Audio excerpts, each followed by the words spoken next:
cette édition de 22 heures à la une de l'actualité.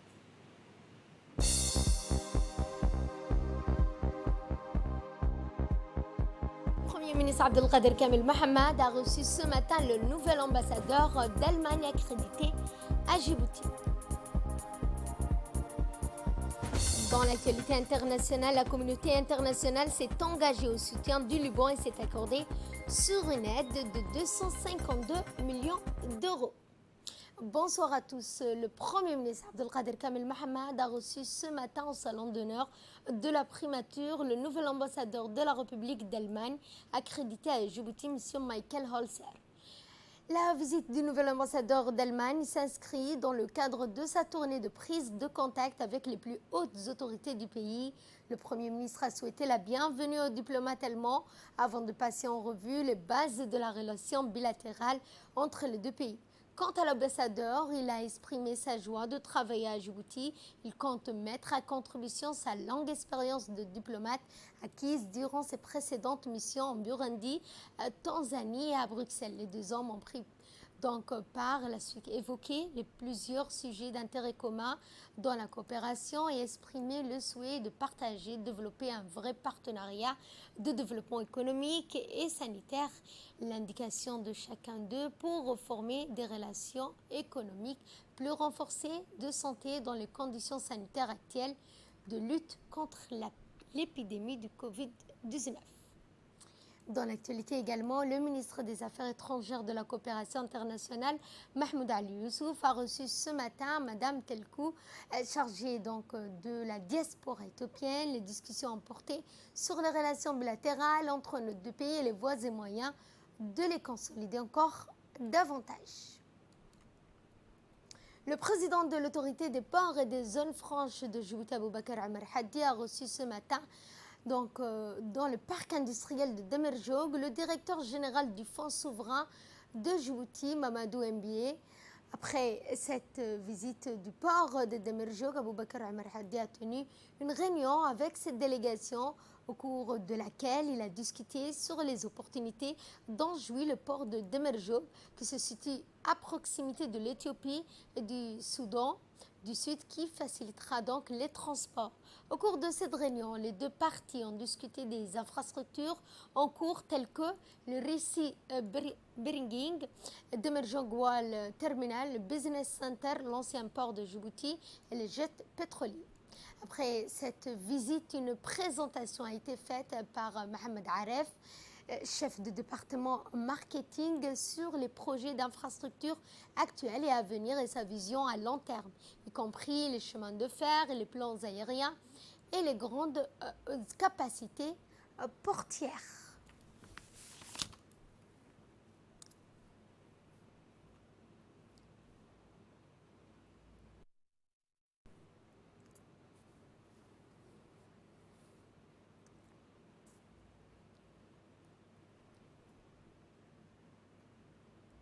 À l'instar des autres pays du monde, le secrétariat d'État à la jeunesse et au sport a célébré la journée internationale de la jeunesse ce 10 août.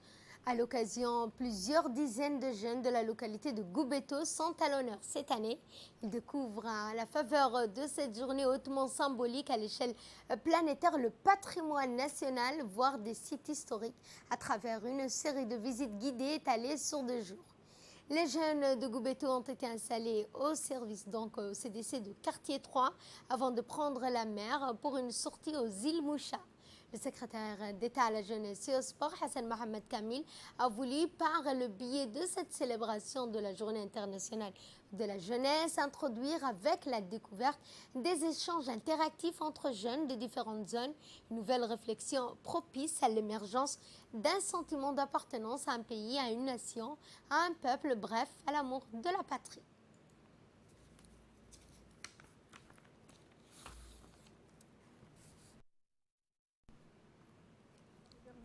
Un programme détaillé sur la découverte de tous les édifices culturels, historiques, économiques de notre pays.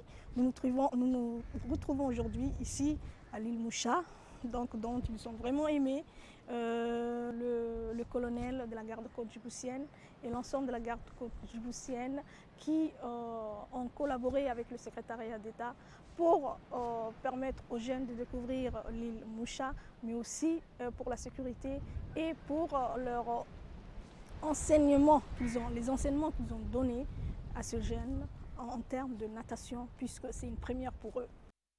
Et concernant l'évolution de la situation du Covid-19 dans notre pays, 14 patients ont été déclarés guéris, 418 tests réalisés, 3 personnes ont été détectées positives au virus. Restez vigilants, protégez-vous, protégez les autres. En cas de symptômes, contactez le 15-17. Et nous allons au BOC dans le cadre du projet de renforcement des moyens de subsistance et de réduction de la vulnérabilité des communautés pastorales en République de Djibouti.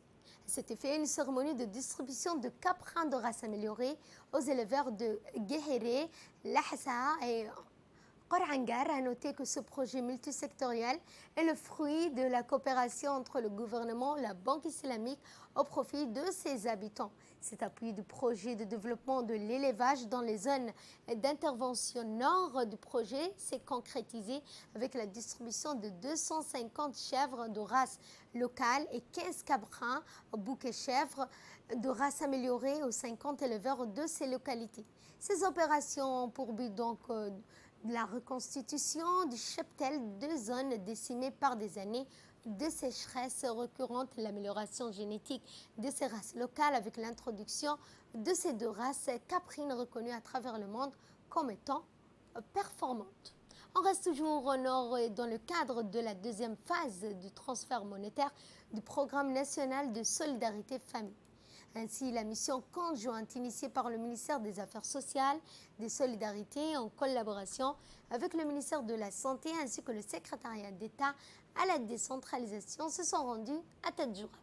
Plus précisément dans la périphérique du chef-lieu ainsi que les sous-préfectures de Randa, Adelou, Lakassal, que les opérations de transfert monétaire ont été couplées de prestations médicales effectuées par l'équipe mobile sanitaire de la région. Ainsi, les ménages vivant dans ces localités éloignées ont pu bénéficier de consultations médicales, le suivi de grossesse, visites prénatales, postnatales, prise en charge des enfants ont pu ainsi être prodiguées. Ce sont un peu plus de 1800 ménages qui ont été ciblés par ces distributions monétaires dans cette région. Et depuis ces derniers temps, des plaintes pour extorsion ont afflué à la brigade de PK12 Nord. Les déclarations de victimes convergent des faits commis avec pluralité d'auteurs. Les gendarmes de la brigade de PK12 Nord ont lancé une opération d'envergure en vue d'identifier et d'interpeller les auteurs présumés de ces extorsions. Ainsi, tôt le matin, le 7 août, l'interpellation a été donnée par le commandant de groupement judiciaire. Pour ce faire, les enquêteurs de la brigade PK12 Nord, renforcés par leurs collègues des gendarmeries mobiles, ont interpellé 5 auteurs présumés des actes d'extorsion, dont celui qui a été préalablement identifié. Au cours des investigations, les gendarmes ont procédé à des perquisitions simultanées dans le domicile familial et des mises en cause. Ces opérations ont permis la découverte et la saisie de 25 téléphones portables de différentes marques. Les personnes interpellées ont été placées en garde à vue. Également, des avis de recherche ont été lancés à l'endroit des 3 autres mises en cause. Le commandement de la gendarmerie tient à rassurer la population que ces unités opérationnelles veilleront jour comme de nuit à sa protection et à sa sécurité sur toute l'étendue du territoire national. Et ce communiqué de l'ONEAD informant que demain, mardi 11 août, l'alimentation en eau potable sera perturbée à Belbala de 8h à 22h en raison des travaux de raccordement sur le réseau de distribution de Belbala. Dans l'actualité également, cette réunion pour le tirage au sort des rencontres entre équipes vétérantes. Cette initiative du secrétariat d'État à la jeunesse et au sport répond bien sûr à plusieurs objectifs tels que les incitations à la pratique d'activités sportives chez les moins jeunes, l'éveil des résonances et des saines émulations chez les plus jeunes, dans le cadre de la promotion de l'essor du foot en République de Djibouti.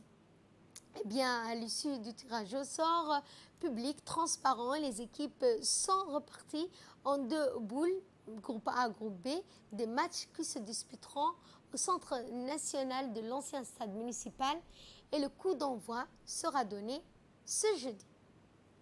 Ce sport, nous voulons essayer de sensibiliser les gens, surtout les gens de deuxième âge, de mon âge, à reprendre la pratique du sport parce que même l'Organisation mondiale de la santé prévoit 120 minutes d'activité physique soutenue par semaine pour chaque personne afin que sa santé soit sauvegardée. Et ça nous permettra d'éliminer tout ce qui est cholestérol, tout ce qui est AVC, accident cardiovasculaire et toutes les autres maladies qui sont des maladies qui viennent souvent quand il n'y a plus d'activité. Donc nous encourageons tout le monde à reprendre des activités sportives et nous souhaitons aussi que les jeunes puissent venir voir comment les anciens jouaient et ça nous fera plaisir à nous. En sport, toujours sous l'égide du secrétariat d'État à la jeunesse et au sport, la Fédération djiboutienne de volleyball a organisé hier après-midi au complexe du Roi Fahd la finale de la Supercoupe entre équipes du complexe du Roi Fahd contre celle de Demirjoug. Le match s'est soldé sur une victoire écrasante de 3-1 de l'équipe du complexe qui a réalisé une performance XXL de son autre. Par la même occasion, après une longue période d'arrêt, le volleyball reprenait ses activités avec un programme riche et varié. La cérémonie du lancement a débuté par un défilé traditionnel des équipes masculines et féminines participantes au championnat. Étaient présents notamment le directeur de l'Institut des sports, Saïd Ali, le directeur des sports, Abshir Ali, le président de la Fédération djiboutienne de volleyball, Ilyas Abdillah. Et cette Supercoupe qui nous permet d'ouvrir les portes pour les volleyeurs qui étaient depuis très longtemps, comment dirais-je, inactifs d'un point de vue sportif à cause du Covid-19. Donc j'encourage la Fédération djiboutienne de volleyball et particulièrement l'équipe technique à mettre en place un calendrier du championnat national le plus tôt possible pour que les jeunes volleyeurs puissent profiter pleinement de leur droit de pratiquer les activités physiques. La sous-direction de Tadjoura est à pied d'œuvre pour animer la jeunesse de cette région en exécutant des instructions données par le secrétaire d'État à la jeunesse et au sport, Hassan Mohamed Kamil, portant sur la multiplication des activités et compétitions en vue d'animer la région. La sous-direction organise un peu partout dans la localité et chef-lieu des compétitions sportives selon ses plannings élaborés dans le cadre de ce plan trimestriel. C'est dans ce cadre que la sous-direction du secrétariat d'État à la jeunesse et au sport de Tadjoura, l'association Jeunes Vigilants, en collaboration avec la Ligue régionale de foot, a lancé dans l'après-midi du mercredi 5 août le tournoi de football. En nouvelle du monde, le Liban reçoit une aide internationale de 250 millions d'euros. L'objectif était fixé dans le cadre de l'aide de la communauté internationale pour le Liban meurtri par une crise économique et par la terrible explosion survenue mardi à Beyrouth et qui a fait au moins 158 morts et 6 000 blessés. À l'issue de cette vidéoconférence à laquelle ont notamment participé le président français Emmanuel Macron, président américain Donald Trump, les pays donateurs ont livré un communiqué à propos de leur soutien.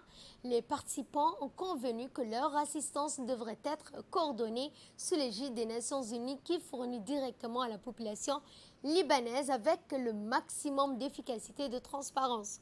Au total, la communauté internationale engagée au soutien du Liban s'est accordée sur une aide de 252,7 millions d'euros.